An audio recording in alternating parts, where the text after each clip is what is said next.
Master's fees have been increased dramatically with amendments to the Act lately.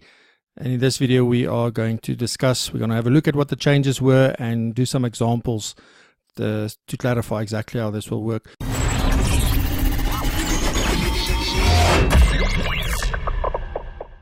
My name is Francois de Toy. It's my privilege to take you through the detail, and let's get going. So first of all, this was done through the amendment to the Administration of the Seized Estates Act, which was published recently in the Government Gazette on the 3rd of November 2017. So what were the changes? Just in a nutshell. Well, the master's fees that's payable has been 600 Rand for who knows how long in South Africa. This have now been changed. And what they do is they look at the size of the gross estate. So that's before any deductions or any exclusions or anything. What is the gross value of all of the property? In other words, that will be property and deemed property. And if that value of that gross estate is between 250 and 400,000, the fee will remain 600 Rand. So it won't change. But then for estates that's larger than 400,000, there is a new fee structure. And it starts off with a base 600 Rand, but then it's that 600 as a minimum, plus then 200 Rand for each complete 100,000 Rand thereafter. In other words, for every full 100,000 above the 400,000, there will be a 200 Rand fee for each of those. And we will do some examples to drive that point home. You will see that I haven't included what happens with estates less than 250. There is no master's fee as far as I'm aware, and therefore the fee in that case will be zero. Now with the new fee, there is a maximum of 7,000 Rand, and if you do the calculations, you can work out that means that estates that are larger than 3.2 million will pay 7,000 for master's fees. So any gross estate more than 3.2 million, you know it's capped at 7,000.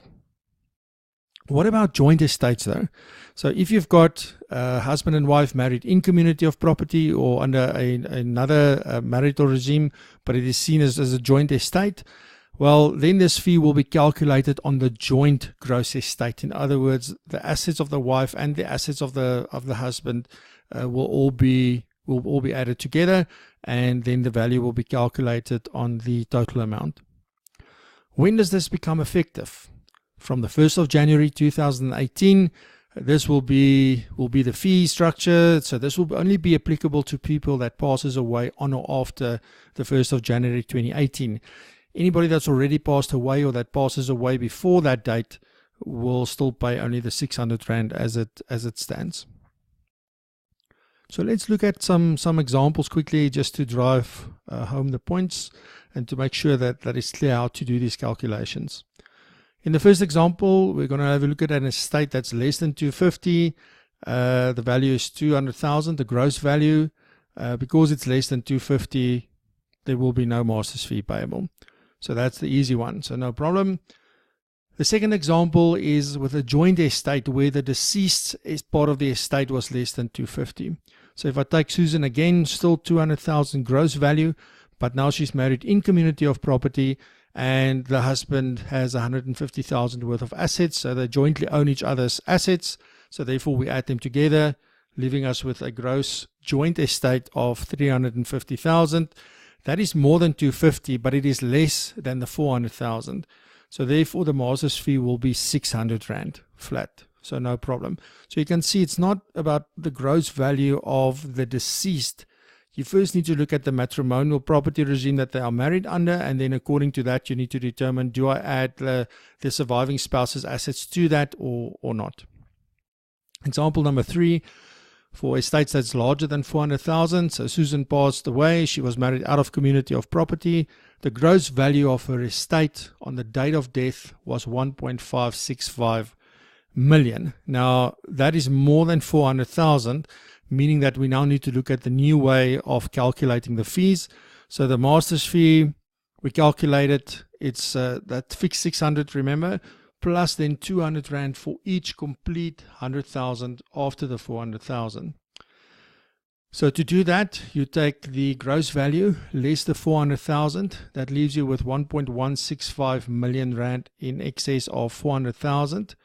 You take that answer, 1.165 million divided by 100,000, gives me 11.65. It means that we've got 11 full 100,000s, and then there's 0.65 or 65% or amount left. So it's only where it's the complete 100,000. So what we then do is you just throw away the decimals. We just work with the 11. So then it's 200 rand times 11, because there was 11 complete 100,000s after the 400,000, plus then the 600 rand base fee, leaves us with a total of 2,800. Now remember the limit of 7,000, that is not applicable here. So that means that the final master's fee for this case, or for this example specifically, is then 2,800 rand. Let's do a last example. An estate larger than 400,000. In this case, Susan's estate, the gross value is 4.2 million. All right, so it's again more than 400,000. So to calculate the master's fee, follow the same steps. You've got 4.2 million less 400,000, leaves me with 3.8 million. I take the 3.8 million divided by 100,000, gives me 38, and you can see it's already a full amount, or a whole number. There's no decimals. So I then take 200 times 38, do that calculation, and then plus 600 rand gives me a total of 8,200. But check it against the limit of 7,000.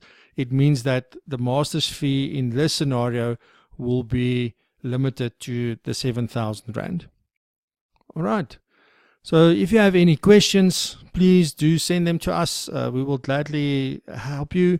You can do that in one of two ways. You can either email us at info@circulus.co.za, or you can comment below the video and we will gladly interact with you on here.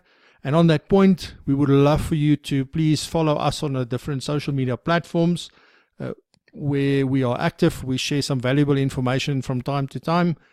And thank you very much if you watched this video until the end, and we will see you in a next video.